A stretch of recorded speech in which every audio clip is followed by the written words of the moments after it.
Let's talk about hobbies and sports. I like numbering things, so there are four categories of hobbies I look into, and three categories that is sports related. Sports is part of hobbies, and let's go into hobbies. Three categories. The first one is hobbies that expand me. So things I'm looking at will be like things that I care about. Silverware, crystalware, fashion, style, materials, stitching, tanneries for leather, bone china, watches, gemstones. Things that help me to learn and read a lot more. Help me to expand my breadth of knowledge. Life is a big T, and I want to increase the breadth as much as go in depth. Hobbies are where I go more of the breadth. Professional life is where I go in depth. So anything that expands my knowledge, my horizon, and allows and helps me to learn more about the world. Oh, art is definitely one of them as well. The second category of hobbies are things that help me to go inside and reflect on myself. So I would say my hobby includes journaling, meditation, reading. I have not meditated for a while. There's a period in my life where I meditate every single day before I start my day. It was really good. I don't know why I stopped meditating, but time to get back to that. It really helps me to go inside and reflect on myself. The third one, which is sports, one that makes me healthy or keeps me healthy. Typically, that just means sports. And I would categorize sports into three big categories as core. One is for cardio, one is for to make me stronger, and one is to make me more flexible and to stretch. Cardio is very important because ultimately you want to have your heart. I don't know what the statistics is, but basically you need to get your heart rate at zone 2 to zone 4 and good amount of period every week. I'm not a sports scientist, but cardio helps me to get my heart rate to zone 4 for a longer period of time. For me, it's playing tennis.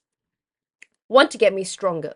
For me, that is lifting because you want to increase the muscle mass. As you grow older, you start to lose muscle mass. And it's very important to keep a habit when you're young to maintain muscle mass or to build up muscle mass so that you're going to definitely lose muscle mass as you age. So when you start with a higher bar of muscle mass, you're going to lose them anyway, but overall you still have good amount of muscle mass. Also, it's good habits. It makes you strong, it makes you lean, it makes you look so good, it makes you feel so good. Highly recommend weightlifting. Everyone that I meet, I tell them you need to start lifting weights because that is something to make you really strong. The third one is flexibility and stretching. We get stiffer as we age. So if you start doing stretching and flexibility when you're young, it helps to keep your body nimble and mobile. For me, that is yoga. I know people also do Pilates. So these are the three categories of sports. I also do other sports. So I have one that is kind of a mix of stronger and flexibility, and that's ballet. I do ballet because I just really love ballet. It's so graceful. I love watching ballet. So I think for me to appreciate this form of art more, it's important for me to learn ballet. And at the same time, it keeps me healthy. So, hey, bonus. Other sports, I do cycling. I don't know if cycling is considered a sport because I don't do competitive cycling. I don't do triathlons. I just cycle from one place to another. And it just adds to my routine or adds to the sports. It stacks up. I used to play a lot of golf. I have not touched my golf club in a while, so probably want to get back to that. I did wakeboarding for a bit last time. I really enjoyed that. It's just quite far from my house now, so I just don't really want to do that. Scuba diving is something I really enjoy, but it's not really about.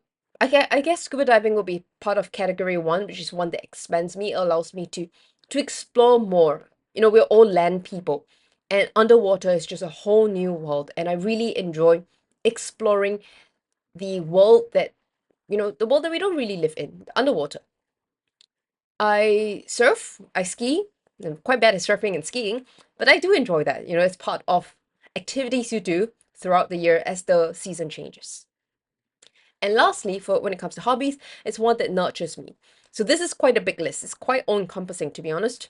For me, it's cooking, it's learning recipes, writing my recipes now, updating recipes, learning about the old world. I love history. I love old empires, old world, and I have so many books I would say most of my books are history related. I love learning about the old worlds. I love learning about natural materials. Yeah, I spend a lot of time just learning about stitching, learning about tanneries, learning about different types of leathers, learning about different kind of silks. It's just very interesting. It not just me and also expands the breadth of knowledge that I have. I enjoy reading biographies. I enjoy gardening. I enjoy gardening so much. I'm going to start doing a new form of gardening in the coming year. This year, oh, so far I've always been gardening things that I can eat. So a lot of herbs. I tried growing peppers. I tried growing tomatoes. They grow quite well, but every time I travel, nobody waters them, so it dies. So the coming year, I'm going to take care of them, and I'm also going to start growing flowers, so I can put them in my vase and put them at home. Painting. Did a lot of painting in the past, watercolor painting, and I started to pick up my brushes again and going to start painting again. I want to paint flowers, so I grow flowers and I paint flowers. How fun is that? Music. So I enjoy music, I enjoy theater, I enjoy dancing. I think that is part of nurturing oneself. You know, where you really feel deep, you feel a connection between the things that you see, the dance or the you watch someone play music, and they can feel it inside of you as well. I really like that. And styling, art, but more importantly, when it comes to what nurtures me, I think the category would just be buying art, making art, being art. Art is the highest echelon of communication, I think. Art is something that makes you feel. And there are just some things that words, videos, messages, text, pictures, they just can't express as well as creating art, being art. I think that is very, very nurturing. So these are four categories of how I look at hobbies. One that expands me, one that helps me to go inside and reflect on myself, one that keeps me healthy, and one that nurtures me. Hopefully that helps with understanding the kind of activities I pick up that is not work related.